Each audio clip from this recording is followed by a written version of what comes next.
I completed my entire master's degree online. I never sat in a physical classroom. And when it came time for graduation, I bought the cap and gown, loaded up the car, and traveled 200 miles to walk across the stage. Why? Because human beings need markers. We need a way to say, that chapter is closed and this new one has begun. In higher education, graduation is our ultimate ritual. We put on our caps and gowns, play pomp and circumstances, and confer degrees. But if we only celebrate once a year at commencement, we miss out on the humanities of our teams every other day of the year. In the grind of spreadsheets, registration, and late night emails, it's easy to forget that we aren't just human doings. We are human beings. Rituals and group celebrations are how we bring humanity back into the workplace. The author Parker Palmer talks beautifully about the seasons of the soul. Just as nature has a rhythm, our academic year has seasons. If we try to live in the season of peak productivity all year long, we burn out. We have to respect the cycles of the seasons. As managers, we have to look at our year and ask, what does this season require? For many of us, the busy seasons occur at the start and the end of the semester.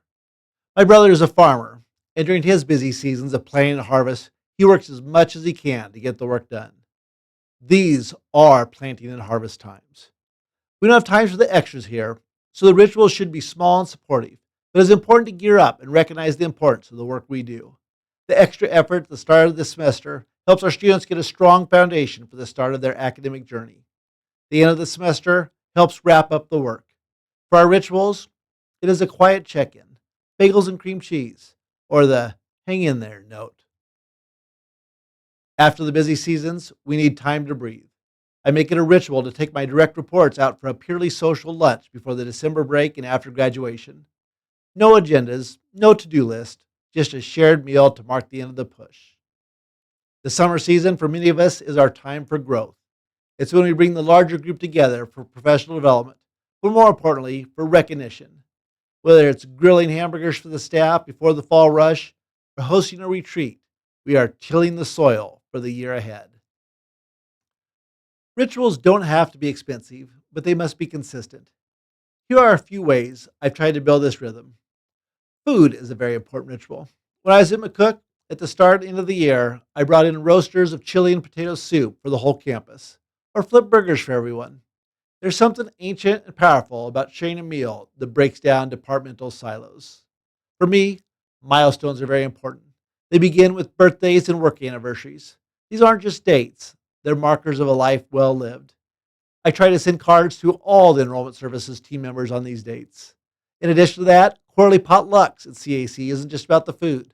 They're a dedicated space to celebrate everyone who had a quarterly birthday. Another milestone is the closure ritual.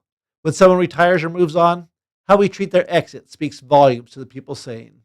A proper send off gives the individual closure and tells the team, you are important as a person, not just a worker. For us, another high stakes ritual is the annual retreat. One of my favorite retreats when I was at Mid Plains Community College was the Summer Student Services Retreat. We did the team building, reviewed the data, and planned for the next year. But we also had an awards ceremony where we presented the Rising Star and Values Champion Award. One key to this, we invited the family members of the winners to join us for lunch. When a spouse or child sees their loved one being honored, the ritual takes on a whole new level of meaning. It connects the work self to the home self. The highlight, though, came to be when we repurposed a 1960s track champion trophy we found in a closet to be the Traveling Department of the Year award. For the first 2 decades of my career, I lived in a state of perpetual doing. It was all about achieving, succeeding, and advancing. I was climbing the ladder and hitting the marks, but I was moving so fast I never stopped to reflect on the direction I was going. On paper, I was successful, but internally, the pace wasn't sustainable. It wasn't helping me be the father or husband I wanted to be, and frankly, it made it difficult to be an authentic leader. I was leading from a place of doing rather than a place of being.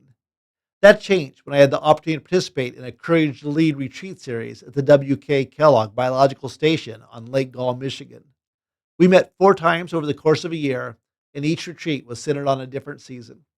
It was there I learned that if we don't honor the seasons of our own lives, we can't possibly honor them for our teams. Using Parker Palmer's framework, I started to look at my leadership not as a straight line of constant growth, but as a cycle. Autumn gives us the grace of letting go. In nature, autumn is a time when things die back so that the seeds can drop. For me as a leader, this was about learning what to let go of. What successes was I chasing that no longer served the mission? In our departments, we need rituals that allow us to say, we did that, it's over, and now we can let it go so we aren't carrying the weight of last semester into the next one. Instead of your to do list, you should always be thinking about what needs to go on your stop doing list. Winter shows the power of dormancy. Winter is the hardest season for a doer. It's a time when nature looks dead, but it's actually preparing. This taught me the importance of silence and reflection. As a leader, do you allow yourself and your team the space to just be? Rituals like our quiet winter potlucks or birthday cards aren't productive in a business sense, but they are vital for the inner work that keeps a team's soul alive. Spring shows the miracle of renewal. In spring, we see the promise of new life, the greening of the earth. After a period of reflection and planting seeds, new ideas and programs start to sprout. This is the energy we bring to a new initiative. There's always a dip when launching a new initiative or project, but when you are faithful, you can see the growth occur with student success. Finally, in summer, we enjoy the abundance.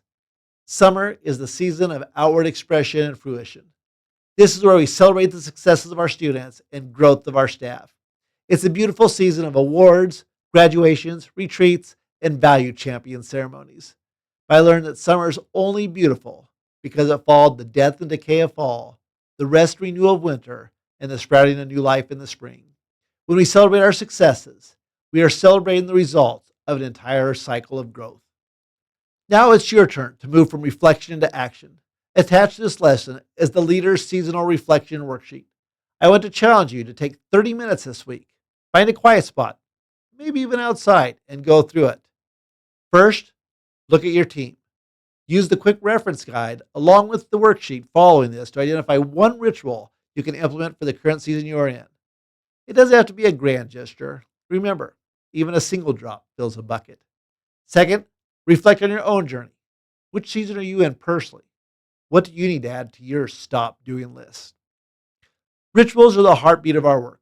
By honoring the seasons, you aren't just managing a department, you are nurturing a community. I look forward to hearing about the rituals you choose to bring to life. As we wrap up our time together, I want to leave you with a reflection. For years, I thought lean was about the noise, the meetings, the metrics, the constant achievement of doing. I've learned the most sustainable leadership comes from the quiet of the other seasons. It's about having the courage to stand in the muddy spring with your team or the wisdom to honor a winter of rest. To close, I'd like to share a short leader's benediction that my good friend Google Gemini and I wrote together. May you have the courage to honor the seasons of your own soul, knowing that you cannot lead others where you are unwilling to go yourself. May you find the grace to let go of what no longer serves the mission, the patience to trust the seeds that are currently hidden beneath the frost, and the joy to celebrate the abundance when the harvest finally arrives. Remember that you are more than the work you do, you are the heart of the culture you create.